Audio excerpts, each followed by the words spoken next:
Selamat datang Bu Kristina dan teman-teman yang menonton pada podcast ini. Di kesempatan kali ini, saya Nicholas Tanzil sebagai pembawa acara akan mengobrol-ngobrol santai dengan beberapa teman saya, yaitu ada Angel, Hai. ada Neville, Halo. ada Caca, Hai. dan yang terakhir ada Renner.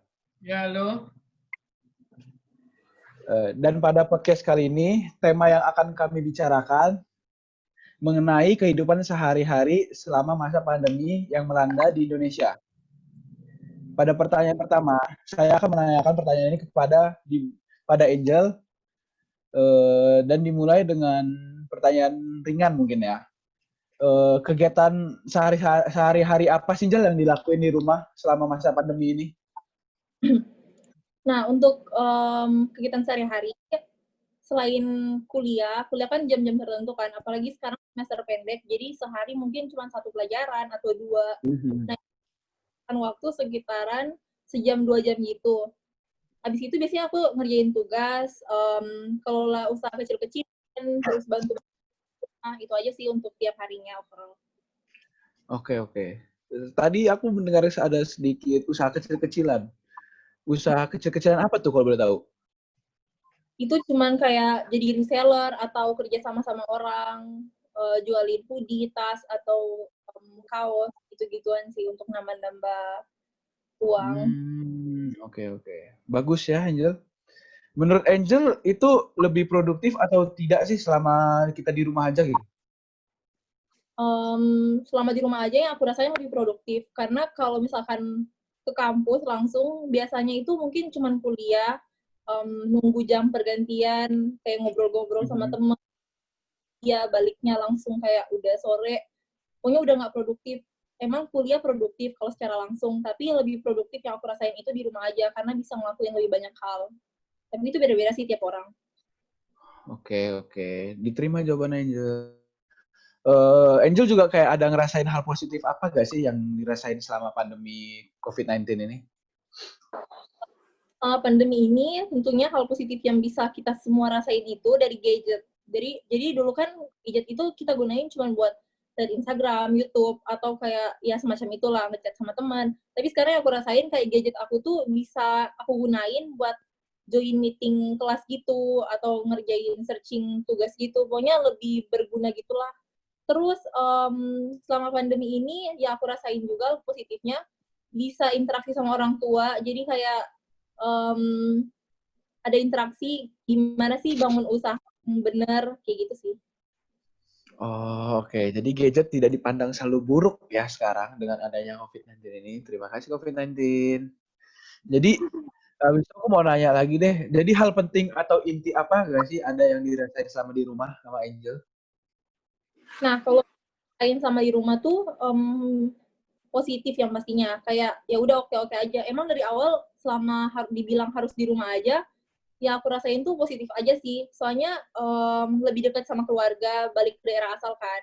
Terus kayak berasa kuliah tuh ya udah di Manado aja sama keluarga. Nah, dan aku mau ikutin juga. Jadi kayak tiap orang tuh punya rasa yang beda-beda. Jadi aku sendiri rasanya positif. Tapi ada orang lain yang emang dari awal tuh diam di rumah. Jadi bawaannya kayak jalan terus. Nah, yang kayak gitu agak susah sih. Mungkin mereka rasa bosen. Tapi seharusnya kalau lagi keadaan kayak gini, kita tuh betah-betah aja harusnya. Kayak tanemin hal yang kita, bukan hal yang negatif.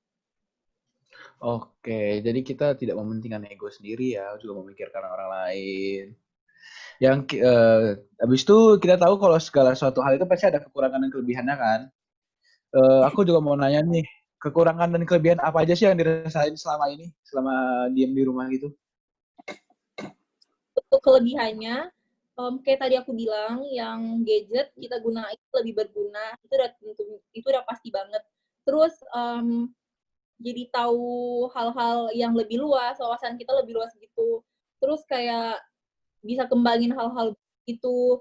Nah, cuman kekurangannya itu kalau lagi kuliah online kita kan butuh kuota tuh, biaya juga dong kayak keluar. Betul. Pandemi gini kan istilahnya tuh kayak uang tuh udah susah dicari dan seperti tadi. Terus biasa kan kan kita beli kuota itu harganya 100.000 lah. Terus sekarang yang harus kita beli 50 giga itu harganya 200.000. Kayak beberapa orang punya masalah yang sama nih kayak gini. Cuman ini hanya terjadi di beberapa kelompok aja sih. Kalau untuk orang-orang yang udah emang punya uang banget, mungkin mereka udah ya udahlah, oke lah, mau beli kuota yang berapa puluh giga pun mungkin mereka oke-oke aja. Itu sih kekurangannya. Oke, jadi ya agak menguras dompet ya kalau didengar-dengar. Benar.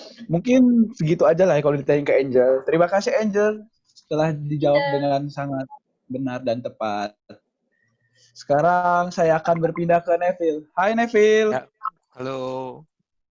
Oke, sekarang giliran kamu nih yang mau aku tanya. Apa nih?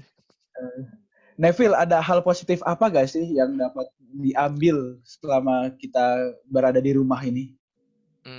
Menurut gue sih ada banyak hal ya yang positif yang dapat kita lakukan nih ketika di rumah saja, seperti membersihkan rumah dan perabot rumah tangga. Terus kalau di rumah aja kan pasti bosen tuh sama nggak ngapa-ngapain. Mendingan kita manfaatin waktu luang kita buat pelajarin hal-hal baru yang belum pernah kita pelajari sebelumnya, seperti memasak atau membuat kue. Lalu kita juga punya waktu luang untuk berolahraga juga. Oke, dengan memasak. Seru ya memasak. Semoga Anda bisa jadi chef di kedepannya. Oh ya, makasih. Pastinya setelah kita melakukan suatu aktivitas itu, kita juga memerlukan waktu untuk meristirahatkan badan kan? Mm-mm. Terus, kalau Neville dengan cara apa menggunakan waktu tersebut? Kalau gue sih habis kita beraktivitas harian, beristirahat sambil bermain game sama teman-teman atau sambil menonton TV, Netflix and chill gitu. Oke, sangat chill kedengarannya, gurih. Iya dong. Oke, di rumah pastinya kita juga akan menggunakan banyak waktu untuk gadget ya, sepertinya, kalau bosan. Dan pastinya gadget itu tidak jauh-jauh dari media sosial. Ya, Dan benar. media sosial sekarang itu yang kita tahu kebanyakan mungkin agak sedikit toksik atau mengandung unsur negatif yang cukup banyak. Iya benar. Dan menurut Neville, cara berkreasi yang benar di media sosial dengan memberikan pengaruh positif yang banyak kepada orang lain itu seperti apa?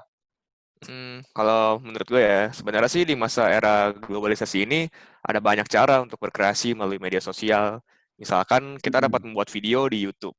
Seperti yang sudah kita lihat, terdapat banyak variasi video di YouTube yang telah dibuat oleh para content creator. Dan itu sudah menunjukkan bahwa YouTube adalah salah satu platform yang terbaik untuk berkreasi di media sosial.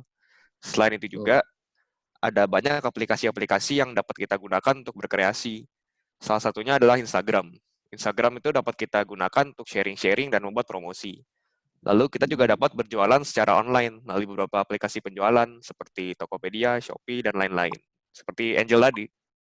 Wah, betul banget kita. Berpikirannya sama, ya kan? Kayak kita berpikir Angel itu udah baik. Berarti kamu juga harus mencontoh itu.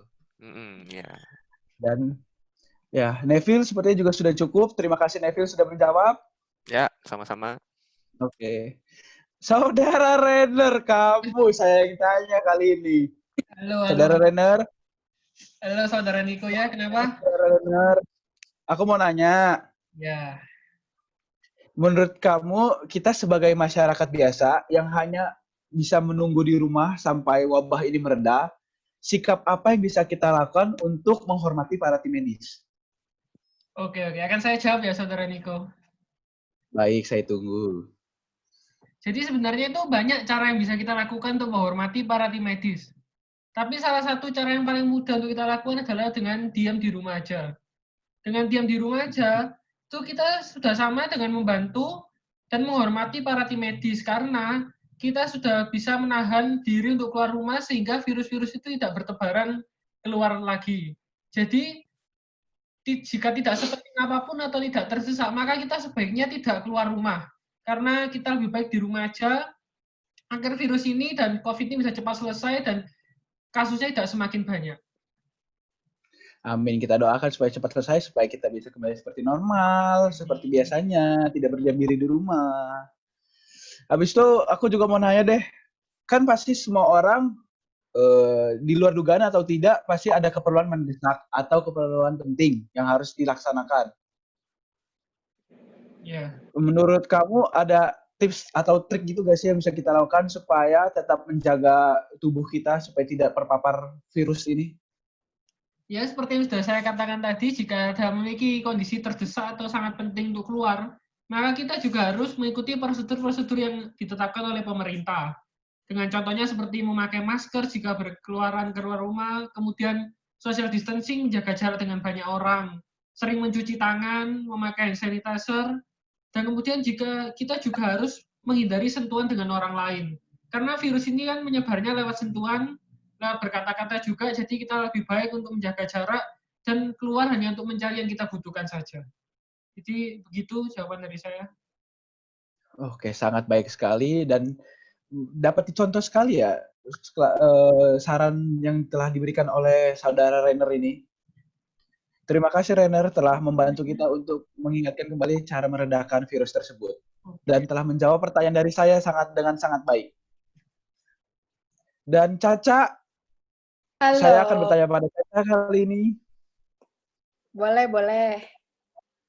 Mau nanya apa Oke, nih? Caca, di zaman sekarang ini yang ada pandemi corona ini pastinya kita banyak menggunakan media sosial. Ya, Bisa kasih saran nggak cara menggunakan media sosial dengan baik dan benar ini dengan bijak? kan penyebaran virus ini kan cepat banget, terus kayak banyak banget orang yang kena, banyak orang yang meninggal juga. Terus kita kan pasti dapat banyak berita dari kayak TV, media sosial gitu kan. Terus tapi banyak banget yang nyebarinnya tuh kayak bohong gitu, kayak malah buat nakut-nakutin gitu. Padahal Oh belum iya ya. bener gitu. Sebenarnya bisa aja sih kayak kemungkinan terjadinya mungkin gitu dari berita itu. Cuma kan kayak itu udah terjadi atau belumnya kita nggak tahu. Nah, jadi kayak sebenarnya jangan kasih berita atau isu yang kayak hoax atau buat orang panik. Soalnya kayak buat pengaruh ke yang bacanya juga jadi jelek gitu. Oh, jadi kita jangan langsung mudah percaya ya kepada berita-berita yang tidak tahu kebenarannya itu. Iya, bener. Jadi jangan langsung percaya kayak kalau misalkan kita udah dapet nih baca, ya boleh gitu. Biar kita sekedar tahu, tapi harus disaring juga informasinya dari mana. Kalau enggak, lihat nih udah ada sumber yang tertera belum gitu. Kayak udah itu sumbernya bisa dipercaya nggak? Kayak misalkan kayak detik.com gitu kan udah banyak orang-orang yang percaya lah gitu, yakin itu tuh beritanya bener gitu. Oke, Caca sangat baik sekali, yang mudah dipahami. Sama Ca, aku mau nanya nih, kan Ya, kita beda kota, beda daerah. Eh, sedangkan aku ini di Lampung tidak ada tidak dilaksanakan PSBB, dan kamu di ya. Bandung ada PSBB. Aku mau nanya, kalau ada teman yang ulang tahun itu, tapi ada dilaksanakan PSBB itu, kita bisa ngelakuin apa aja sih yang bisa kita lakuin untuk teman yang berulang tahun tersebut? Ya, biasa kan kalau orang ulang tahun kan kayak kita datengin kemana gitu, kasih surprise gitu kan, kasih kue. Kalau ini nggak bisa, soalnya emang nggak boleh kerumunan, terus nggak boleh keluar rumah. Jadi kayak inisiatif aja sih, gue ngirim kue gitu, pesen ke orang, tolong anterin sama kayak ojek online gitu. Kayak gitu Mungkin sih. seperti itulah ya kendala yang dilakukan pada saat PSBB. Atau Iya, ada kendala lain lagi, Cak? kendalanya ya jadi nggak bisa ketemu aja kali ya, nggak bisa nyerprisein gitu. Jadi kalau misalkan kayak udah mulai semuanya kan kuliah gitu kan, udah punya kesibukan. Kalau misalkan udah mulai nganggur, tugasnya udah beres, bisa kayak di Zoom kayak gini gitu, ngobrol gitu. Oke, Cak, kita maklumi aja ya, semoga cepat mereda dan bisa bertemu teman yang berulang tahun. Iya, Tapi amin. ada hal-hal yang tidak terduga gak sih, Cak, yang terjadi di luar dugaan gitu? Ada banget, itu malah kayak buat jadi lucu, memori, tapi ya kesel juga, nggak sesuai rencana.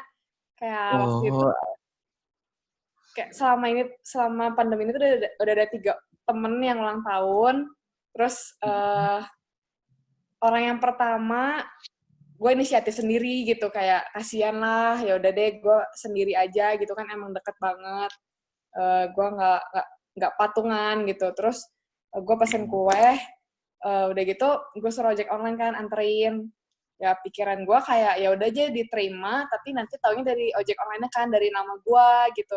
Terus taunya malah kata supir ojeknya tolong teleponin, yang punya rumahnya nggak ngangkat. Ya udah gue teleponin, tapi katanya kaget juga sih soalnya gue ngirimin kue ke dia gitu. Soalnya ngirimnya juga udah agak sore ke malam gitu. Terus yang orang kedua gara-gara salah komunikasi doang sih. Gue patungan sama temen soalnya. Terus gue nanya kan ke temen gue yang gue ajak patungan, mau ditulisin surat apa gitu. Tujuan gue nanya gitu sebetulnya kuehnya belum datang. Gue cuman kayak pengen kuehnya datang, gue tulisin, gue kirim kan biar nggak terlalu sore. Terus temen gue ternyata ngiranya tuh gue nanya kayak gitu, kuehnya udah datang. Terus udah gitu dia ngabarin kayak yang ulang tahunnya. Gimana kuehnya, enak nggak, lucu gitu atau apa. Jadi sebetulnya yang ulang tahunnya juga nggak nanya ke gue. Jadi cuma nanya ke yang satunya lagi gitu. Jadi dia yang ulang tahunnya juga nunggu jadinya. Kayak jadi udah nggak surprise sih sebenarnya.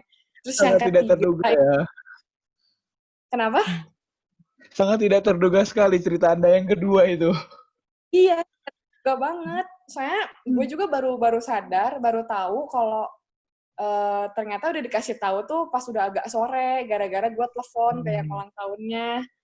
Itu supir gue udah di bawah. Yang kayak ini gue pakai supir gue yang nganterin gitu. Terus ada lagi nih yang baru banget. Itu tinggalnya jauh lagi di Lembang. Sedangkan gue di Bandung kan. Gue sengaja tuh patungan sama yang lain. Kirim kue dari Bandung ke Lembang. Udah dibilang, gue mau ngejailin. Semua kan udah bilang mau ngejailin kalau misalkan ditanya siapa yang nganterin, dari siapa, bilang aja nggak tahu gitu. Malah pas udah nyampe ke depan rumahnya, belnya tuh ternyata nggak jalan. Terus orangnya diteleponin nggak ngangkat. Udah gitu, supir Gojeknya nggak tahu kenapa kali ya, kayaknya udah nunggu terlalu lama. Dia titipin ke ada tukang plat nomor gitu, jualan plat nomor di depan rumah teman gue gitu. Jadi dititipin. Jadi ya mungkin lucu-lucu gitu deh. Seperti itu ya. Cukup menghibur ya di masa pandemi yang kita hadapi ini. Mungkin untuk Caca sudah cukup juga pertanyaan yang telah akan diberikan. Mungkin sebelum kita menutup pada kali ini, aku mau nanya sih, ya siapapun boleh jawab. Mungkin kita akan diadakan new normal untuk masa yang dekat-dekat ini. Ada yang mau ngasih tanggapan nggak sih untuk new normal pada yang akan kita laksanakan nanti itu?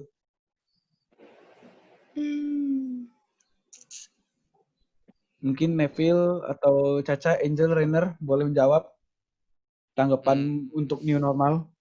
Menurut gue sih new normal ini ya nggak apa-apa sih, tapi asal orang-orangnya tuh ini aja, jaga jarak kayak si Rainer tadi ngomong, social distancing, pakai masker gitu. Soalnya kalau di karantina terus kita nggak bisa ngapa-ngapain juga, perekonomian juga gini terus, diem doang, nggak bisa menghasilkan uang kitanya gitu. Itu sih menurut gue. Ada yang masih ingin menambahkan dari yang lain atau cukup? Kalau dari aku sih mungkin dari new normal ini mungkin bisa lebih baik lagi ya kata di Indonesia ya. Terutama perekonomian mungkin yang mulai turun karena banyak mall tutup, kemarin kan banyak yang di rumah aja PSBB. Jadi mungkin di new normal ini harapannya mungkin lebih baik lagi lah perekonomian dan lain-lainnya. Oke, terima kasih Rainer, Neville. Ada yang masih ingin menambahkan? Gue mau deh, Boleh, Cak, silakan. Perjalanan new normal, tapi kan maksudnya buat memperbaiki ekonomi dan lain-lain gitu kan. Tapi maksudnya orang-orangnya harus lebih care juga gitu, jangan kayak udah nggak PSBB, udah nggak disuruh diem di rumah, tapi tetap kayak malah jadi seenaknya gitu, ya gitu deh. Sadaran diri masing-masing. Benar, kita walaupun mengejar ekonomi, kita juga harus mementingkan kesehatan juga ya, betul. Iya. Terima kasih Caca. Angel mau menambahkan? Kayaknya yang dari aku itu udah dirangkum sama semuanya deh. Itu yang mau aku sampaikan. Oke. Bagus sekali berarti ya. Kalian pemikirannya sama. Sebagai penerus bangsa, saya salut.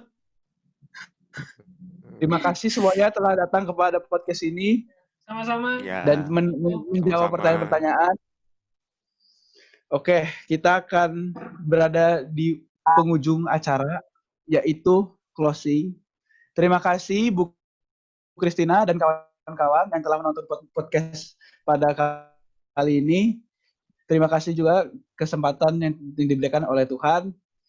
Kami dari Millennial Strategy harap undur diri. Bye. Bye, thank you. Bye. Thank you.